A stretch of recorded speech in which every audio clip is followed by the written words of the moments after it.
All right, we got a little tune to do. A little entry song for our guy Ryan. So, you guys, this next speaker, I just had the pleasure. It's crazy. I met a lot of these people really recently in my life, and it all came from putting myself out there, going to the podcast party. I meet people like Braxton, or going to LA. I met Simon, and from that, I met Brian. But with Brian, it was interesting, because as soon as I talked to Simon about speaking at this event, he told me about Ryan, and I had Louis coming to speak as well, and so they're both in the crypto space, and you don't want to double up on anything, but crypto is something where who here knows, like you can explain crypto to somebody. If someone asks you what crypto is, you're like, oh dude, easy. Louis. Okay? That's the only thing. So Ryan's specialty, besides the investment side of things, is being able to articulate and help us who don't really understand what's going on in the world of crypto know what it is. So Ryan's going to come in and he's going to tell you, basically the zoomed out perspective of what's going on in the world so that you can invest in it. Because once you understand it, then you're going to be able to feel safe, because most people are like, oh, it's fake, or it's just like a gamble, or whatever it is. But realistically, everything you do in life is a gamble. Taking a job is a gamble. What if that company goes out of business? Getting in a relationship, that's a gamble. You don't 100% know that person. So you have to be able to put yourself in shoes where, okay, I'm going to understand this to the best of my ability, so then I can accept what it is and make a judgment from there. So with that being said, this man has talked on the stage with Elena Cardone. Who knows who the Cardones are? Pretty successful people. So Elena Cardone. What about Mr. Shark Damon? Okay. What about Akon? Who knows Akon? Yeah? Okay. And the list goes on. It really does. He's had the honor to speak with a lot of really successful people because he put in the work to be there and took advantage of the opportunity. So if you guys wouldn't mind giving him some absolute savage energy, get this room pumping, maybe some clapping, some yelling, some standing up, and welcome to the stage, Mr. Ryan Wu!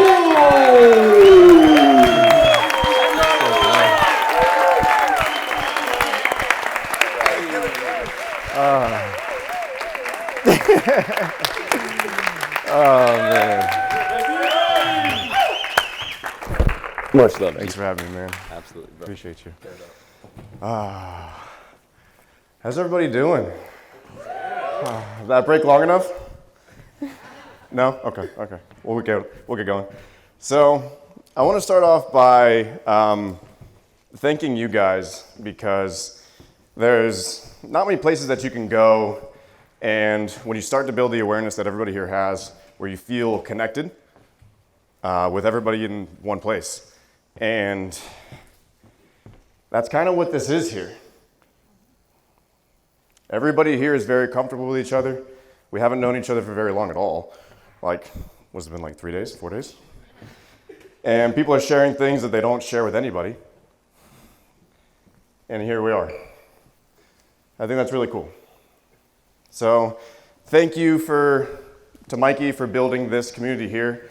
That is a community full of seemingly egoless individuals, which is not common at all. I also want to apologize. I have a confession to make. It's to Ozan. I've accidentally flushed some of the toilet paper a few times. I don't know if you guys have done the same thing or not. What have we done? Accidentally flushed some toilet paper. I'm a creature of habit, what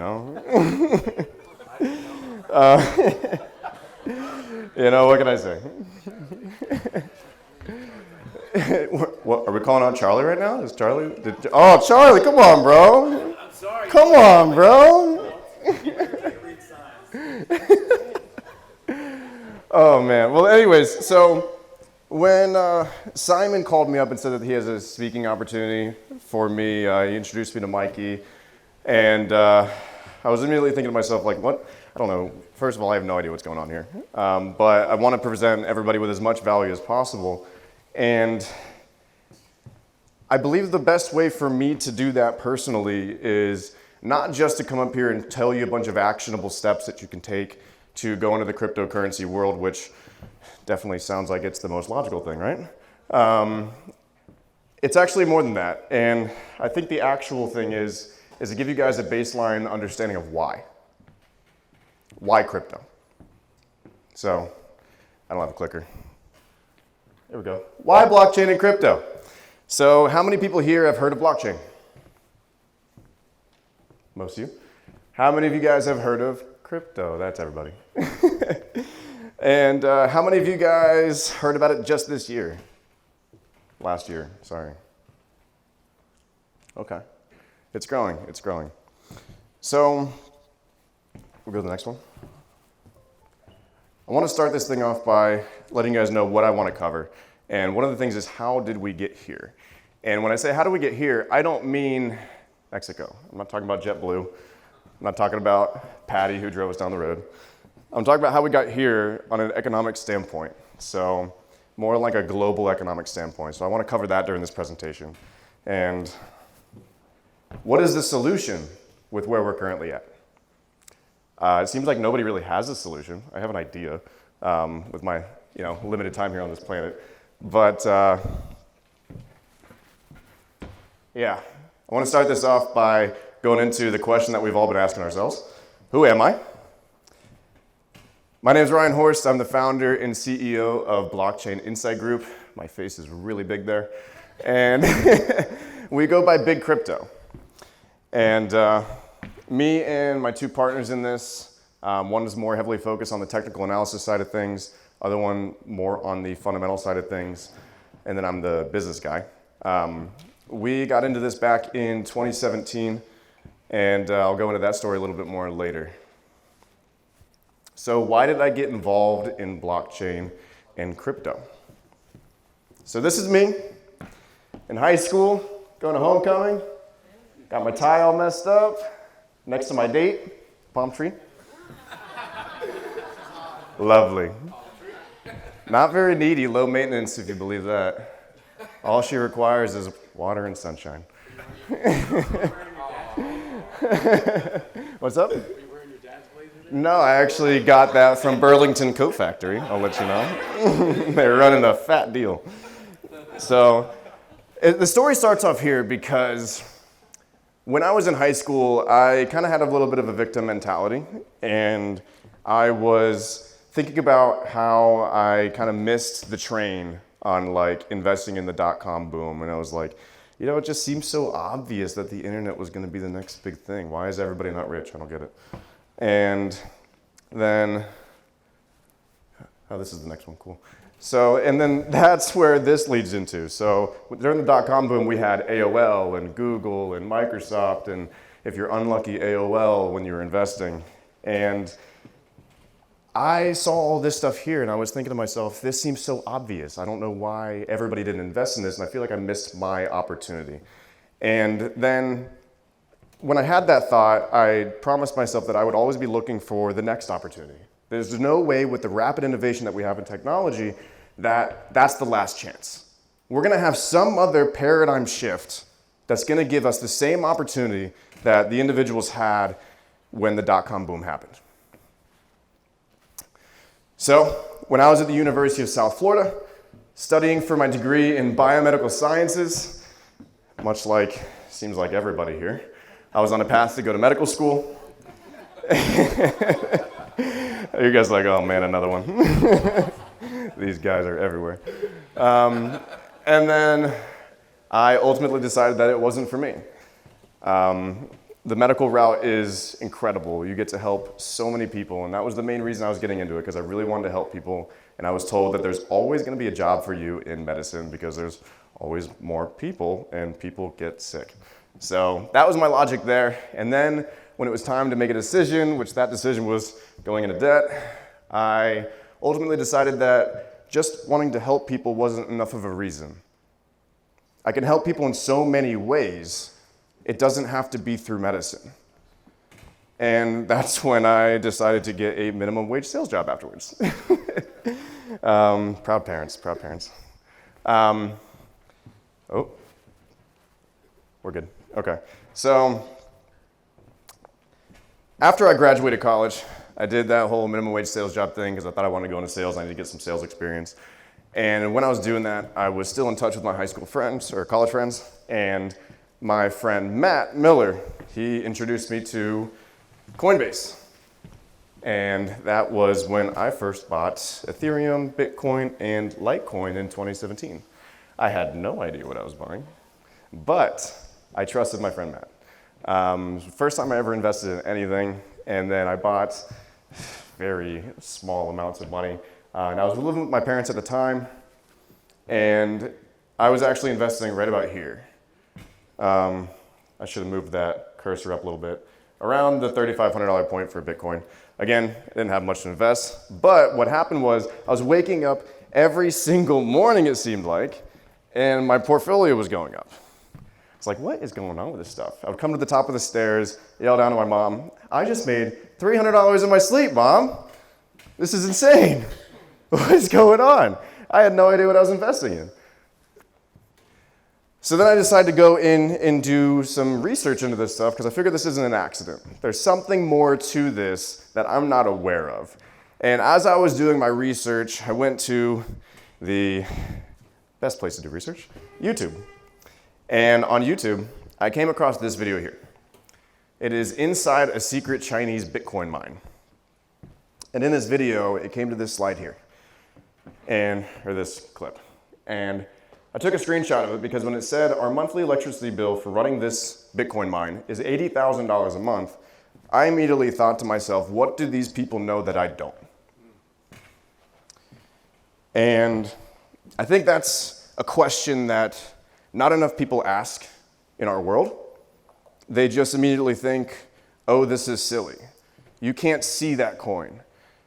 This is all speculation, which are all fair judgment calls to make.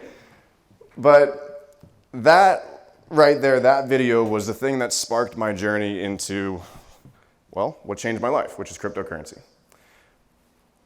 So, upon doing that and doing further research, I learned that blockchain and cryptocurrency is a paradigm shift. Can anybody raise their hand and tell me what a paradigm shift is?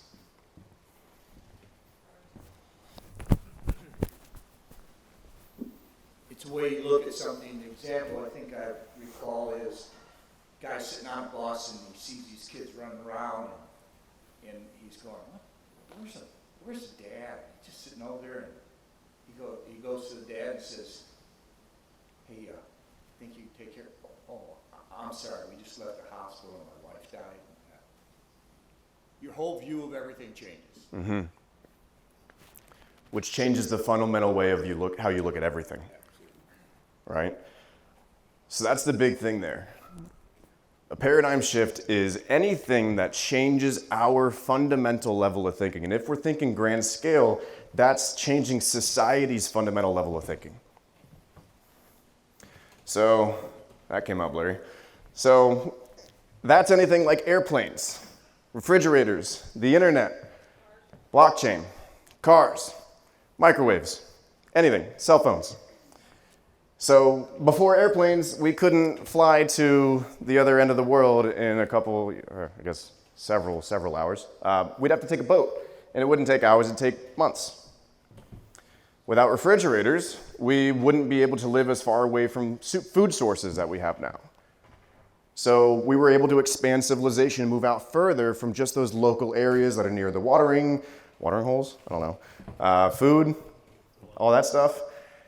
Internet. We are now able to, Mikey was talking about it, where we could just poke something and then someone on the other end of the world gets a text message. And that could be a text message that changes somebody's life. So you can poke this brick made with raw materials and you could change somebody's life with it, which is pretty incredible. And then we have blockchain. And we'll go into the problem. All of these things here, the one thing that they have in common is what? They're all solving a problem, right? And the problem that blockchain is solving is the trust gap. When the internet was created, there was a problem that was created along with it. And that problem is when we poke that device, how does the person on the other end of that poke, Facebook has pokes, that's kind of funny actually. Who's the person, man, did anybody do Poke Wars? Yeah, raise your hand if you did Poke War. I like you. Oh man, holy cow, I forgot about that till just now.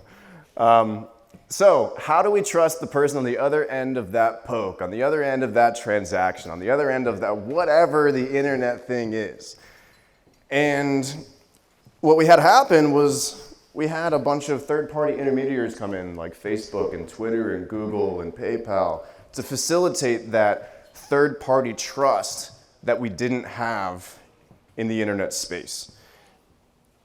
But what that did is it actually ended up creating money funnels. If we look at it from an economic standpoint, and I'll go into that a little bit more later, but it created money funnels, and then it also created a filter, if you will.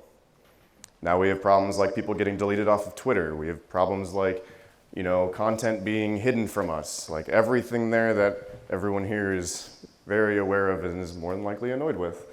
So now we've just created a new level of trust that we have to have. Now we have to trust the people that are holding our data, that are controlling the information that we see. They are now the brokers of the everyday things that we do in our lives, such as getting information. We have a broker now that filters the information that we can get. We used to just have, what is that, encyclopedias? Anybody heard of those? Yes. But then we had blockchain come out. And blockchain is a technology called distributed ledger technology. And essentially what that means is that just like how we have a database holds information, any type of information. This can be transactions, this can be names, it can be literally anything. Wherever you want to store data, that's what you put in a database. The only problem with that is that it is stored by a centralized entity. And that centralized entity, they have read, write, access, they have delete access, they have alter access, they can do anything that they want with that information, which leads to us still needing to have trust. Blockchain, on the other hand, has distributed ledger technology, and what that allows us to do is have a trustless system. We don't need trust because trust is inherent in blockchain technology. It is an immutable technological advancement, meaning that it cannot be altered or changed. Individuals that create the blockchain, individuals that use the blockchain, everybody has the same access. It's read and write. We can all perform a transaction on the blockchain that's writing on the blockchain. We can all go open up a block explorer and we can see the information that's on the blockchain, every transaction that's taken place. We can look at the different wallets and see what they have inside those wallets, but those wallets are anonymous. We don't know who holds them, unless if they make that public. So that's the paradigm shift that blockchain creates. It adds a trustless system to our internet. And I just went into this. You want to look at this for like 3 seconds, we can, and then I'll go to the next one. How does this revolutionize the finance world, though? Does anybody have a guess? Hey. Simon, let me give it to you. I know he knows the answer. You can get information directly from the source and know that it's not being tampered with.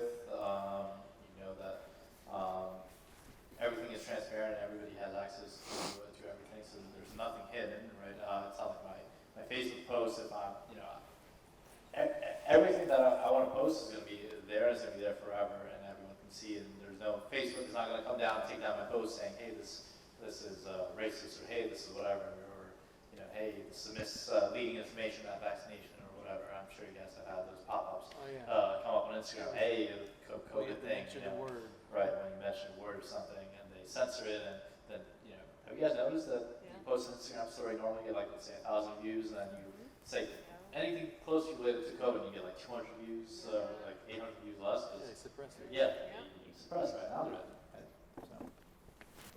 That's exactly it. So before I can dive into how it really goes into the financial world, I want to ask another question, which is, what is money? Somebody else. I saw Matt first. You guys can say it at the same time if you want. It's a divisible storage of value, store of value that can be exchanged for goods. Absolutely. Mitch, what's yours? I was going to say simply energy, quantify. Yeah. Yeah. Yeah. Money is energy. Money is value. Money is a tool. All of these are correct answers. And I want to break down the energy thing real quick. So when Mitch says that money is energy, what that means is like, if going back to OPT, other people's time, what Simon was talking about, if I don't want to do something, such as clean my house, or if I need to do something else with that time, I can pay somebody else $100 to clean my house that I don't have yet. To clean my apartment. And I can give them money as stored energy. And the thing that's cool about that is that they can then take that stored energy and use that anywhere that they want. They could pay someone to clean their house if they want. That doesn't really make a whole lot of sense, but they could. They could use it to pay rent. Man, these things keep getting blurry. So, it revolutionizes finance because currently we have to go through a top-down money agreement system in our financial world. The government tells us what we can consider as money. We as people agree that that's what we can consider as money, and then we use that as money, as energy. But it doesn't have to be like that. The government doesn't get to decide what I call valuable. The government can give me something that I can see as valuable. But if I go up to Fernando, I say, hey bro, I like your iPad. I got a shiny rock over here. You could skip it on the water. You could use it to level a chair that's not level. You could even just hold it use it as a paperweight on your desk. And I really like your iPad. You want to do a little swap? Now, if we look at the money side of things, that is not an even exchange of value. But if Fernando sees that rock as more valuable than that iPad, then we can make that exchange. And the government can't tell us that that's not an even exchange because we deem it as being valuable and even. Blockchain allows us to have bottom-up money agreement. So instead of going top-down, we can now have bottom-up because we as the people decide what is considered valuable. The government doesn't decide that for us. But why hasn't this happened in the past? Why is this just now something that's taking place? And the reason for that is because we've never had a distributed way, such as blockchain, to have a trustless system. We've needed trust through the government in order to be able to have something that we all deem to be of value. And that's not the case anymore. So that's why this is possible. That's why this whole movement is happening. That's why we have Bitcoin that relies on distributed ledger technology, blockchain, so that we can hold our value in a decentralized cloud, essentially a distributed bank, that's not owned, operated, controlled by the decisions of anybody. Well, except for us. It's like game theory. If you win, I win. And that's beautiful. It's no longer if the US wins and then Afghanistan loses, or it's nothing like that. It is if Afghanistan wins, the US wins, Brazil wins, everybody wins if Bitcoin wins. And what do we have right now in our world? Inflation. But bigger than that, on an energy standpoint of like a global consciousness, we have a lot of hate. So if we can all decide that we can have value, that is game theory, that if you win, then I win, then that is just to think about the conscious shift that can create. This allows also for microeconomies to be built within our overall economy. There are multiple different blockchain technologies out there. Can anybody name 3 of them? Ethereum, yes. Solana, yes. AVAX, Avalanche, yes. Terra, yes. No. I didn't want to say no, but no. Have you heard of Pi? Pi, yeah, I'm not a huge fan of Pi. Is that an example? No. So we're looking for layer 1 blockchains, which they're blockchain technologies that leverage smart contract technology so that people can build on top of them. Just like how you can build applications on iOS, and then we have the app place, the app store, so people can buy them. We have decentralized blockchains where developers can build decentralized applications on top of them. That's essentially what's happening. And the thing that's interesting, and I wasn't going to go into this, but I will, there's a lot of low-hanging fruit when the iOS App Store first came out, right? I mean, how many people had a flashlight on their phone or iPod Touch before they actually came with cameras and lights? We just had a white screen as an app, and you turn up the brightness, and then boom, and then they ran ads to you. That's low-hanging fruit. You can't be a developer and make that now and make money with the App Store. But that low-hanging fruit is still available for developers, which is causing a gold rush into this industry. And the interesting thing is that people like you and I can invest in all of these things. There's no barrier to entry to where, you know, if you have to be an angel investor, you have to have the right connections, or like you need to have at least $500,000. You can invest in these small projects when they're just getting off the ground with 20 bucks, 10 bucks, $5, you know? What does this also do for opportunity around the world? It creates it fair, equal. I just went into this.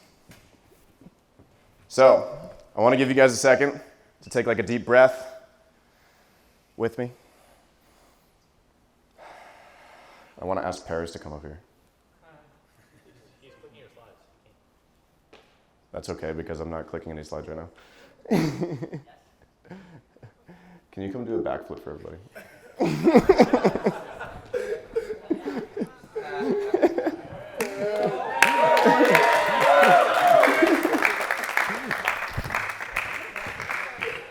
Can you do it off of the stage? I can do it off the stage. Sick. I can do it sideways. I can do it back, straight back. You do the coolest thing you know how to do, bro. Coolest thing I know how to do. The seated thing? I'll do that one. Heck yeah, do that. Can I get him pumped up real quick? Can we get a little bit of, let's go, let's go, let's go. Let's go. 3, 2, 1. Oh my God.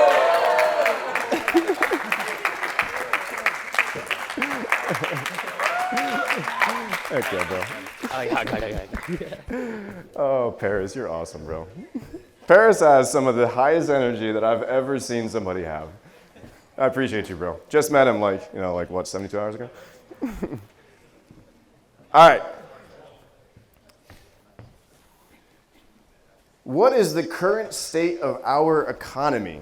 I'm talking about the global economy. I heard one person say shit.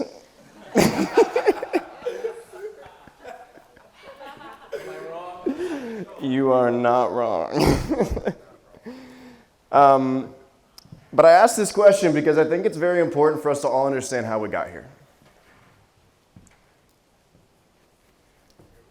We're in the global debt is $226 trillion. Is that an unfathomable amount of money? Has anybody ever wondered how we got here? I'm glad you asked, Bree. Let's forgive it all. Oh, man, this one's painful. So what this chart is showing is money printing. Horrible. Does anything seem out of the ordinary?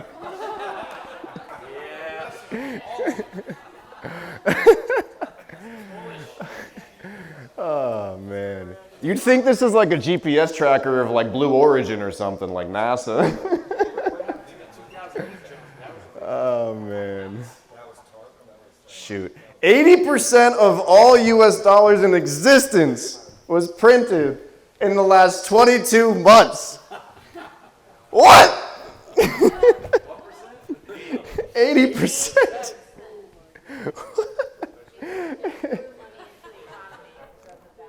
What is going on?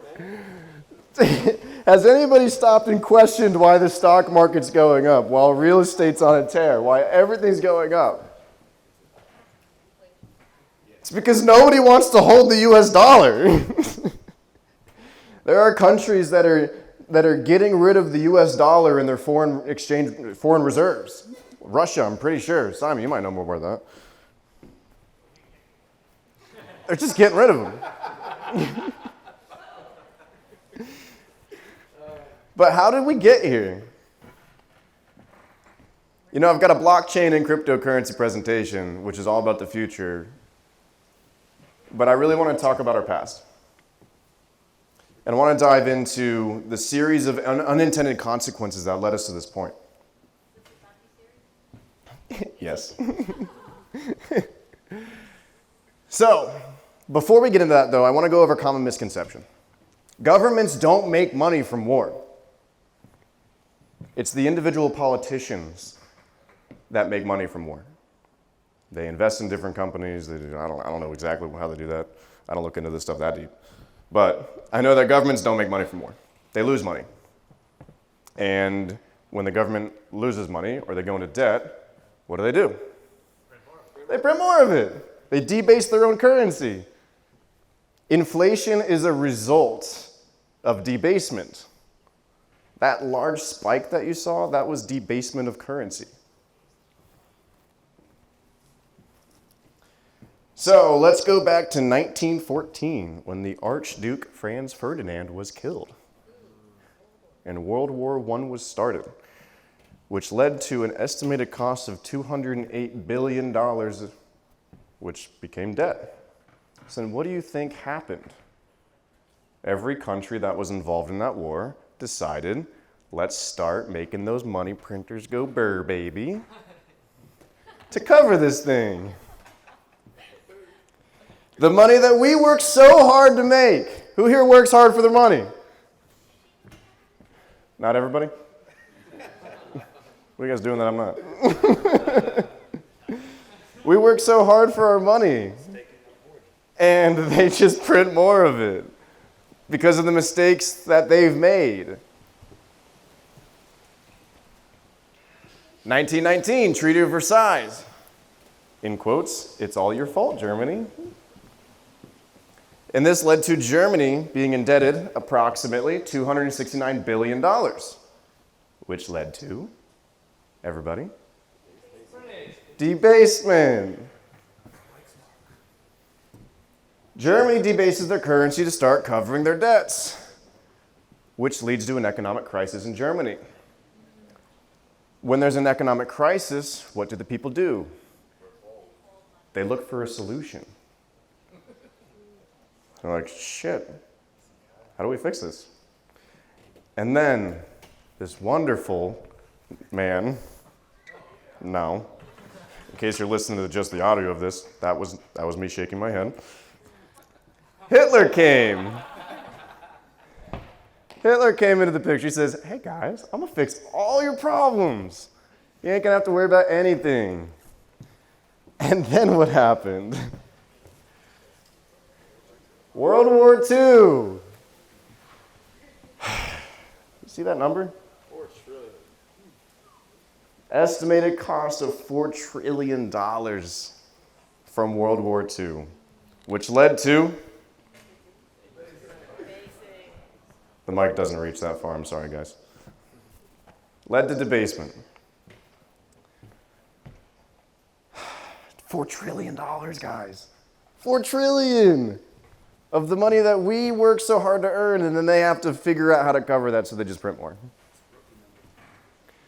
In 1944, we switched over from the gold standard to the Bretton Woods system. The gold standard essentially said that if you own a fiat-based currency, which is just, you know, GBP, the British pound, US dollar, the yen, anything that's a government-backed currency is a fiat currency. That's what that is. So if you hear that buzzword, which has been going around a lot lately, that's all that is. You used to be able to go to any bank and swap that fiat currency for gold. Everybody's dollar or yen or whatever was backed by gold. Everyone had their own treasuries, and that's how it worked. And then, in 1944, we switched over to the Bretton Woods system, which says, okay, we don't want all the currencies to be able to be swapped for gold, and we don't want anybody to be able to swap for gold anymore. We just want the banks to be able to do it. And we also just want them to be able to do it with the US dollar, because that was the superpower at the time. So what does this do? Takes away power from the people. Takes away power from the people. Creates a reliance on governments. But what we still had